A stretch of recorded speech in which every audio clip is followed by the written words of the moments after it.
was able to take an idea and I think make something pretty special out of it. On this week's episode of Going Ringside, we sit down with Mick Foley, the man with legendary characters such as Mankind and Cactus Jack. What he has to say about building his legendary career. Plus, one of the brightest stars in NXT joins us on the show. Why Jada Parker feels championship gold is in her future. That and more this week on Going Ringside.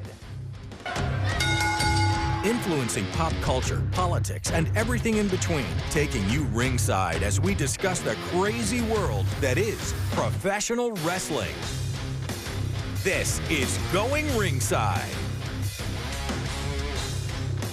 Hello there. Welcome to another packed show. I'm your host, Scott Johnson. Glad you could be with us. We're taking it hardcore this week with the greatest hardcore wrestler in the history of the world. Our guest this week is Mick Foley, formerly Mankind, formerly Dude Love, formerly Cactus Jack, or as they called it, the Three Faces of Foley back in the day. When you had wrestling at its absolute peak with Rock, Austin, Taker, Triple H, you also had Foley. He was the breakout star who showed up in WWE in the mid-90s with no real direction. Vince McMahon gave him a mask, which we talk about. You're this Mankind character, feud with The Undertaker. And then he took it to become one of the most beloved wrestlers the planet Earth has ever seen. So let's start it out, this show, this action-packed show. Here's the hardcore legend. Here is Mick Foley.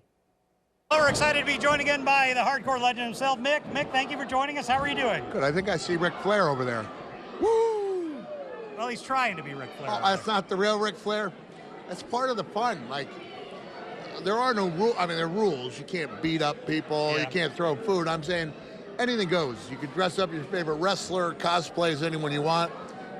Very good place of acceptance in here. It is a good place of acceptance. I want to ask you about you. In the last 7 or 8 months, I could swear I saw you went through a tremendous health change.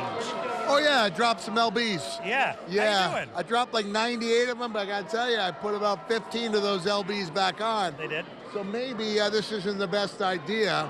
Possibly. But it is sugar-free. So, okay. The Candyman gave it to me. Delicious. Last time we had you on, I asked you, and you said something interesting to me about when you started as Mankind. You held up the mask, you said, all they gave me was this. Talk to me about how that went through. How did they contact you, and how did they go into WWF happen? Yeah. When I say all they gave me was this, I'm not knocking WWE for that. I'm saying they let me build a character that felt true to me. And I really appreciate that. So I was able to take an idea and I think make something pretty special out of it. So when did the promos in the basement, how did you come up with that idea? Well, I was working pretty steadily with Vince Russo, who's the lead writer. I told him what I was hoping to accomplish with this character. I said, I don't just want it to be Cactus Jack with a mask on. So the character was pretty dark, and it was decided that he should do his opening vignettes in a dark place, you know? It was like a basement. It wasn't just a basement, it was almost like a dungeon, you know? And they introduced the rat named George. Now, I'm not crazy about holding rats, but I'm not going to let that stand in the way of getting a good job. So I did what I had to do. You mentioned Vince Russo. What was he like back in the day back then? Oh, Vince was great to work with, yeah. He had a lot of great ideas. He wasn't afraid to hear your ideas and mix them in. And so if people really enjoyed what I did, it's a combination between getting some good ideas from really talented people and thinking of a lot of pretty cool stuff myself. How did they get to the idea? Who approached you about feuding with Taker? How did that come about? Oh, yeah, I think that was Jim Ross. You know, I wasn't crazy about changing characters, and he kind of sweetened the deal by letting me know I'd be feuding with The Undertaker, and I think it was at Undertaker's request. So they say all's well that ends well, and that ended pretty well. When did Vince realize, who's this guy I just hired? When did Vince have that realization? I think he really, It was an interview segment I did with Jim Ross in April of 1997. And I think Mr. McMahon became a fan of mine that night. And I was a made man in WWE from that moment on. I've got to get back to some of these people. How about one last question? Your thoughts on what happened with The Rock? Did you expect it when he was what he was, that he would become what he became? I mean, did I expect him to be the biggest star in the world? Yeah. No. Even when he started doing really well, it was like there's a difference between coming out and having Scorpion King and even The Game Plan, which is a really good movie, and he was big. I don't think we thought he was going to be as big as he is now. He's the biggest star in the world. You still talk? We do still talk, yeah. Matter of fact, if people want to Google Dwayne Johnson, Mick Foley, and Texas, you'll see a really cool favor that he did for me. He absolutely did not have to do. And in doing that small favor, he absolutely made a young man as happy as a young man could be, and really brought a lot of happiness to all of Central Texas. So we do keep in touch. Not a lot, but he's always there for me when I need him. Mick, thank you very much. Thank you, brother. Love Mick Foley. If you're wondering, we were at River City Wrestling Con. They had actual wrestling going on next to us. That's why it was so loud. We're going to put a lot more with Foley on our YouTube channel, youtube.com/@GoingRingside. It's something you can click on, subscribe to. This is the link on that you can go to right now. It helps us build the show. So do us a favor, go to the website and click subscribe. Now, moving forward, next on Going Ringside, we sit down with one of Foley's wrestling partners. Oh my God, and I get attacked, Abdullah the Butcher, what he has to say about working with a Hall of Famer and why Foley attacked me during the interview. That's next.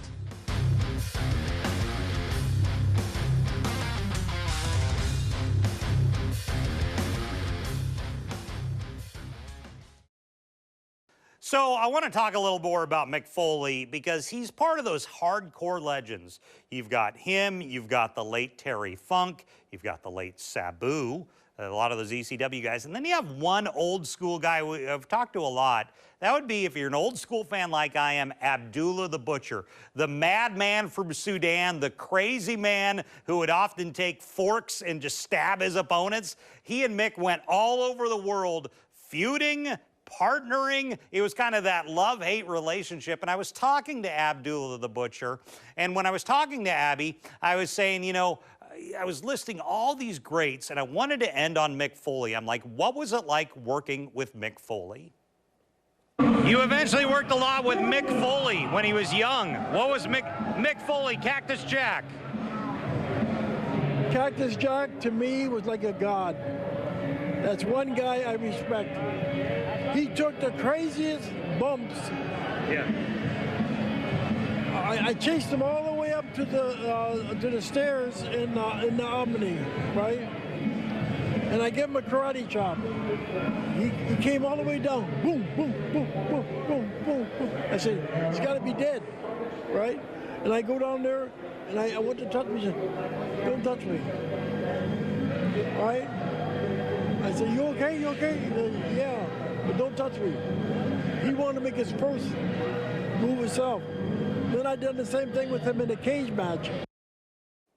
So he's hinting at that cage match. I talked to Abby another time about arguably one of the corniest wrestling matches in history. It was called this Chamber of Horrors match with like 10 guys. It was Mick as Cactus Jack, Abdullah the Butcher were in it. And they ended the match, and this is like on those websites like Wrestle Crap, like the worst thing to ever happen. They put Abdullah in an electric chair. Mick pulls the lever and electrocutes him. It's been a joke of the internet for 30 years. Well, when I bring it up to Abdullah, the Mick didn't like it that much. He attacked me on camera. Oh, there it is. Abdullah getting electrocuted. Let's show that to the camera right there. That is one of the more iconic images in pro wrestling I'm history. sorry I electrocuted you. Oh my God, Mick, you did it! That was my fault, dude. Yeah, it was a mistake. It was an honest mistake.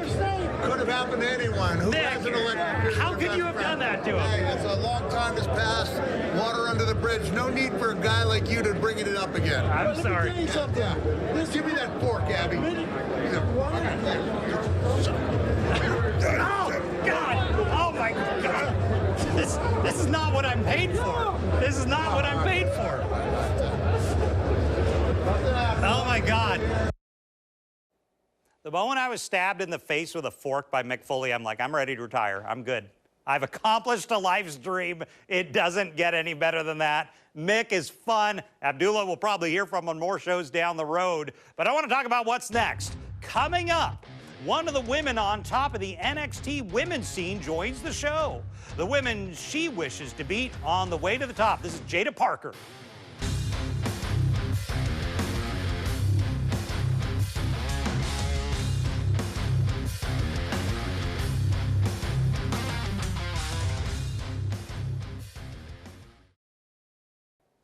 Welcome back, and we're shifting gears from the old legend to the current, very popular star.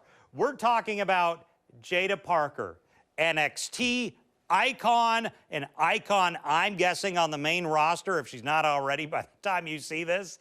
Jada Parker is massively over. So I'm on all those wrestling chat groups. You see all the stars of today, and I'm going to ask her about this in the interview. When we sat down, I'm like, look, Jada, I don't get what's been going on. I didn't really know who you were 2 years ago. But every website I started going to, there was fan fascination with Jada Parker. I'm like, WWE, he has something here. She's going to get a massive push. Jada Parker is just beginning her ascent to megastardom. It is just starting for Jada Parker. She's got a huge fan base, and we're going to talk to her about that. Here's NXT superstar. Here is Jada Parker. We're joined now by Jada Parker. Jada, thank you for joining us today. Of course. Thank you for having me. Jada, if you look at wrestling media around, since 2023, I started seeing just this name, Jada Parker, Jada Parker, Jada Parker, through 24 to today. Yeah. What happened? How did this meteoric rise happen so quickly? I can't even explain it myself. All I knew is I was here, I had my debut, I got on World Star, and it just took off after that. Yes. Went from there. Oh, yeah. How have you dealt with the whiplash transition in your life from where you were 3 years ago to today? I'm still dealing with it because I'm learning something new every day. And from where I am now to where I was is a complete 180. Like, I did not expect myself to be here where I am 3 years ago at all. But I'm able to be here because of the people that I work with in the WWE. And they gave me the confidence to just be Jada Parker and really embrace Jada Parker. And I cannot thank them enough for that. But it's amazing. I want to back up a ways back to childhood. Did I hear you say that your brothers used to give you, quote, Batista bombs? Yes. Did you know that's what they were called at the time? No. Did they know that's what they were called? He did, yes, because he would watch it with my grandfather. I would just watch because of the moves, so I really didn't know the names. He's like, let me just try this out on you real quick. I'm like, oh, okay. But yeah. Did you go along with it? I had no choice. You know? Put up a little fight with it. Yeah, I understand. When did you learn what the moves were called? Later on? 3 years ago. 3 years ago. So you pretty much, you lived with it as a child. Yes. But the instruction of it came here in the last few years. Yes. Okay. So I want to talk about a few matches. I want to start with the Royal Rumble. Okay. You made your name in the Royal Rumble. Well, you'd already made your name, but it helped. Thank you. What was the Rumble like? I've always wondered what it's like to be in a match like that. Crazy. It was insane. I felt like a kid in a candy shop because the minute I walked out into that entrance and I heard the fans, it was just an insane adrenaline rush. I really just don't know how else to explain it. I've never been in front of that many people before, but it was something that I'll never forget for the rest of my life because it was amazing. What's the match like? Punches and kicks being thrown everywhere. I mean, it's one thing to wrestle one opponent. Yes. What's the difference? It's another to always fight somebody, but always have your back turned to something. You know what I'm saying? You always have to have your head on a swivel, especially with the Royal Rumble, because you have people trying to get you out constantly. So not only do I have to focus on getting this one person out, I have to focus on these other women trying to get me out as well. I remember it was Jordan Grace, the person who eliminated you. Yes. I'm sure it's not a good memory. No, it was not a great memory. Thoughts on that? Have you been bitter towards Jordan since over that? I wouldn't say bitter. I've just been on a rampage, let's just say, because you know, in the Rumble, she was there, and then she came to NXT, so that was my time to finally followed you again. Oh, yeah. I just felt like I couldn't, you know, get her away from me. I was like, okay, if you really want to do this, let's do this. And we've been going like this since she got here, but she's made me better. I feel like I've made her better as a person in the ring as well, because we just go at it. I know I can go at it with her, and I'm really waiting to go at it with her again. I did hear you say that you'll get nasty if you need to get what you want in this industry. I have to. Talk to me about that. So it's a part of me that I'll be nice to you, I'll be so genuine to you, but the minute you cross the line with me and you get in the way of what I want, that I've been busting my butt for my entire life in these past 3 years, oh yeah, it's either gonna be me or you, and it ain't gonna be me. Friend or foe? Friend or foe. Really? No matter what it is. You could be blood, family, it doesn't matter. Because really? I promise, because I've seen what people are capable of, and I've seen my best friends turn to my worst enemies, so I don't put it past anybody, blood or not. The minute you get in my way is me or you. People you would like to face, people you want to face either just because you admire them or you just want to hit them. Well, just to hit them, Jordan Grace, of course. We'll just get you that one. Hit her again? Oh yeah, most definitely. Many times with a lot of hypnotics. Just for giggles and everything, Bianca Belair, because she's a hell of an athlete, and I feel like she could make me 10 times better because iron sharpens iron.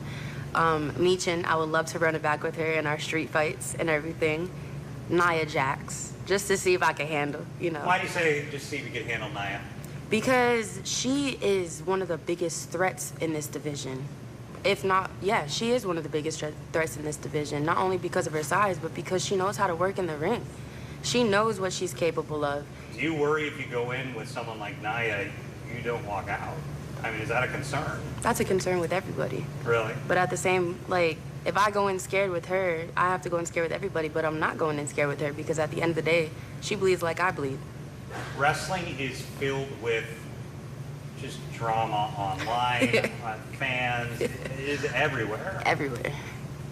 You have to live in the middle of that. What's that like? Because you read it, many times wrestlers just don't respond. I mean, what's that like? It's hard, and like you said, we have a choice to live in the middle of it, or we have a choice to just ignore it, and that's what we have to do, because there's no point of us throwing low blows at somebody who we wouldn't even talk to on the street if we saw. You know what I'm saying? Like, half the things people say online, they would not say to us to our face. So if that's the case, why would I even have to respond for you if you don't even pay any of my bills? I don't even know you, but you know me. And that's all that matters. You know my name, I don't even know yours. In the locker room, is it talk? I mean, do talent get frustrated? Anybody would get frustrated. Yeah. Especially if they're constantly being bullied, threatened. Anybody would get frustrated with that. I want to talk about main roster. Your goal, it sounds like, is main roster? Most definitely. Do you see that coming at some point? Hopefully, yeah. Yes. And I'm not rushing it, I'm not doing anything, but I'm going to be grinding until I get that call. How are you feeling? Wrestling is hard on the body, doing it day in and day out. How are you feeling? I'm good. You are? You're still feeling good after I still 2 feel years good. of this? Yes, I still feel good. How is that possible? Because I take care of myself. I know how to take time away and be like, I need to put this time to recovery. I need to put this time to my family. I'm able to set aside wrestling and just focus on me so I can give wrestling 110% to make sure that I'm successful as I can, to make sure I'm as healthy as I can, to do what I gotta do to make sure that plate in front of my family stays protected. Well, Jada Parker, it has been an absolute pleasure. Thank you for joining us on the show. Thank you so much. Thank you for having me. So, Jada, great star, going places. She brought up an interesting thing about bullying online for a lot of the WWE stars. It's been a fascinating dynamic I've noticed in recent months, but it's gone further, particularly on the female side, to the point where it's been a security issue. We saw that I've covered Liv Morgan had a stalking issue where a man was arrested going to her house. Rhea Ripley was, I think it was in France. She was swarmed by a bunch of men with cell phones taking images of her, backed up against her Uber. So it's just been an interesting dynamic to see what a lot of the female stars who have massive interest all over the globe But WWE now taking steps to make sure their female stars are secure, because when they go out in public, they oftentimes can be swarmed, and online it's just that much more with the constant comments, the constant criticism, just something you have to live with in 2025 and 26. Well, thanks, Jada, for sitting down with us. We're going to be right back after this.